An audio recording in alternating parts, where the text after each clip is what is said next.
셋, 넷,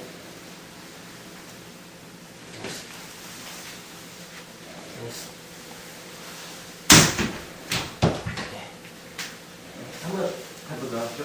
네, 한번 해보시면 형님이 같이 하고 가보시면 네.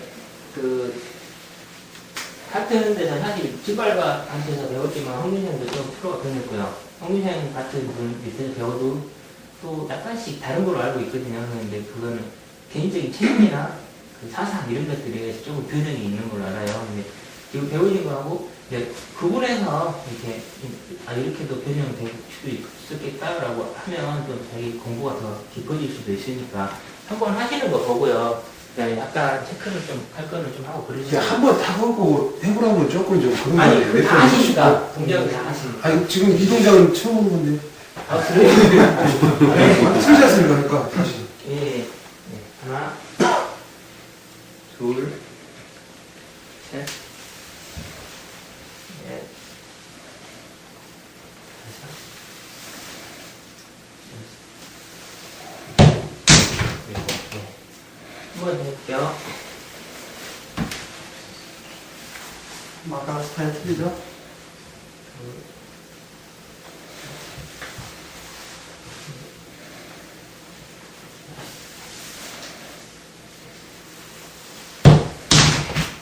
예. 우리 형님은 그런 걸 위험 이쪽 편에서 이렇게 오른발이 나오면서 오른손으로 여기 저희 중단을 공격한다고 가정하는 거예요. 그러면 오른손이 순전사가 되면서 이 손을 받아내요. 그리고 왼손은 우리 태국권이나 동양무술을 이렇게 자면서 선으로 계속 이어지잖아요. 예. 팔꿈치나 어깨에서 들어올지 모르는 공격을 방어하는 거예요. 미리 같이. 여기 첫 번째 동작이 이렇게 돼요. 두 번째는 이분이 팔꿈치까지 저한테 들어온다고 생각하시는 거예요. 이렇게. 이제 이거에 대한 착법인데요. 지금 보통 우리가 힘을 쓰는 거하고 실제적인 거하고 차이가 여기서 생기는 게요. 두 번째 동작은 전부 이런 식으로 많이 들거든요. 그죠?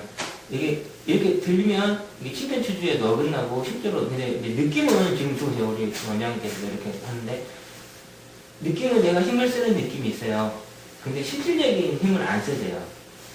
이게 형끝이 서 있고 팔꿈치하고 어깨가 떨어뜨려질 때 힘이 써지는 걸 한 번씩 두 분씩 파트너를 만들어서 한번 실험을 해보시게요. 자, 이렇게 있는데 상대 손이 이렇게 있잖아요. 잡으려면 반드시 손이 이런 식으로 돌아가야 돼요. 이게 손 자체는 역전사. 예, 이게 들리면 사실 이게 손으로 잡을 수가 없어요. 잡고 그 다음에 각도상의 문제인데 하체하고 배합이 맞아야 돼요. 하체하고 배합이. 그러니까 내가 몸의 다리의 위치가 어디냐에 따라서 손 모양은 항상 달라져요. 태국어 동작하실 때 그냥 밀고 휘저르는 게 아니라 내가 허리가 어느 에 가냐에 따라서 손의 위치가 좀 바뀌는 거예요. 손은 항상 일정한 방향으로 나가게 돼 있어요. 손이 쏘는데 내가 이렇게 당기잖아요. 그러면은 힘을 못 버텨내요. 이 사람이 내 주변에 궤도를 침투 못하고 벗어나는 각도로 막 예. 회전될 때 힘이 들어오면 그 다음에 이 동작은 분법을 써서요. 이 팔꿈치가 지금 들어왔잖아요. 이걸 나한테 침투를 못하게 하고 그 다음에 이 신감각이 되게 중요해요. 지금 우리가 시리고 하잖아요. 여기서 힘을 써주는 힘이 그대로 작용이 일어나요. 이때 이걸 어떻게 하냐에 따라서 느낌이 전혀 달라지는 거예요. 이분한테 두화가 가냐? 부담이 가냐? 아니면 아무 부담이 없냐? 지금 이 상태는 어때요, 형님? 아, 부담이 없어요. 근데 이렇게 되면 일단 모든 힘을 다 한 방향으로 지금 쓰고 있거든요. 이때 이 손은 이것도 다르게 하면 이분도 반응을 해요, 반응을. 왜냐면 같은 사람이니까. 근데 한 군데서 생기는 힘을 다른 각도로 써주는 거예요. 네. 여기 생기는 힘은 하나는 이리 가고 지금 어느 정도 됐죠. 하나는 회전 운동하면서 다른 방향으로 중심을 깨트려주는 작업을 해요. 두 번째까지. 근데 이 첫 번째하고 두 번째 수법은 보니까 상대의 손목하고 팔꿈치 위에서 이루어져요. 그러니까 이 처음에 하고 두 번째 양팔의 거리는 이게 저희 수련공법의 원리상 하면 어깨 넓이에요. 자기 어깨 넓이에요. 이렇게 놔두면 손목하고 어깨하고가 내 어깨 넓이랑 똑같거든요. 처음 여기 이 거리, 그 다음 이 거리 바뀌는 거리가 여기서는 여기하고 똑같아야 돼요. 아, 이해가 되시죠? 그 다음에 뒤로 빠지면 안 되고 살짝 앞쪽으로 밀어가는 형식. 이거는 이제 나중에 뭐 운수나 난차르나 전부 같은 원리를 쓰고요. 이거 그냥 같은 정선에서 나오는 동작이니까. 그 다음에 세 번째 동작은 이제 팔꿈치까지 장악을 당했잖아요. 그러면 이것도 포기하고 몸통치에 부딪혀 오게 돼 있어요. 그죠? 일단 다리가 이게 진구하면서 이때 내가 다른 식으로 하면 힘 써고 돼요. 제가 못 버텨내거든요. 근데 이 지금 체법의 각도를 동작만 더 크게 해주는 거예요. 지금 이제 작은 상태에서 더 이상은 힘이 발휘가 안 되니까. 그리고 이제 이 어깨가 고법이 되거든요. 근데 이때 체중이 반드시 이쪽으로 허리가 돌면서 상대 중심이 흐트러지게 돼야지만 체중이 여기 실려 있고요. 그 다음에 이 발은 중심을 깨는 작업을 해요. 그 다음에 밀고 오는 상태에 대해서 중심을 깨면서 뒤로 들어가는 거예요. 이거는 체법을 더 강화시키고 왼쪽 손은 가오 그래요. 몸으로 부딪히는 동작을 행해요. 이 처음에 세 번째 동작까지는. 네 번째 동작은 이제 이렇게 중심까지 다 깨지면 이 사람은 이제 더 이상 한 방법이 없기 때문에 몸으로 저한테 부딪혀 오게 돼 있어요. 그죠? 이때 이제 더 이상 이쪽으로 허리 돌리는 변화로 이걸 감당을 못 해요. 그러니까 즉각 변화를 좀 주는 거예요. 이 왼손은 잭을 사용해서 이분 힘이 오는 거를 흘려내요. 밀고 오시면 이런 식으로. 중심이 깨지고, 오른손은 안법을 사용해서 손바닥이 상대 중심을 가게. 그 다음에 이때 중요한 게 이렇게 틀어서 잡고 단지 힘을 쓰면 안 돼요. 이게 팔이 나갈 때, 들어갈 때 그 규칙이 있거든요. 팔이 나갈 때는 손부터, 들어올 때는 팔꿈치부터.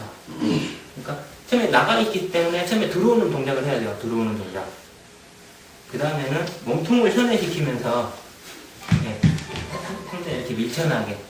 이게 방금 네 번째 동작까지 감사합니다. 네. 그 다음에 또 하나는 뭐냐면 상대 중심을 흐트리는 작업을 해요. 근데 이게 단지 순전사를 어떻게 행하는가에 관계되거든요. 힘을 싹 빼십시오. 이렇게 돌리면 사실 아무 의미가 안 가요. 이 사람한테. 항상 이 무릎이 상대 중앙을 뚫고 간다고 생각하시면 돼요. 어때요? 그때 보세요. 쉽게 끼니죠, 중심. 이거는 상대 발 앞에 있든 뒤에 있든 상관없어요. 제가 뒤에 있어도 이거를 밀고 올라가면 이렇게. 이런 식으로. 아까 방금 금강도도 네 번째 동작은 손으로 하긴 해요. 이게 다시 한번. 손으로 힘이 딱 들어오면 흘리긴 해요. 그 다음에 이것도 밀긴 해. 근데 다리에서 중심을 깨는 작업을 하고요. 이 다리에서 밀어가는 힘을 같이 쓰는 거예요. 이렇게 되죠. 지금 한 거하고 똑같은 다리의 역할. 그 다음에 이 오른발이 하는 일은 상대가 써오는 거에 대해서 허인발은 저항해주는 역할을 해요.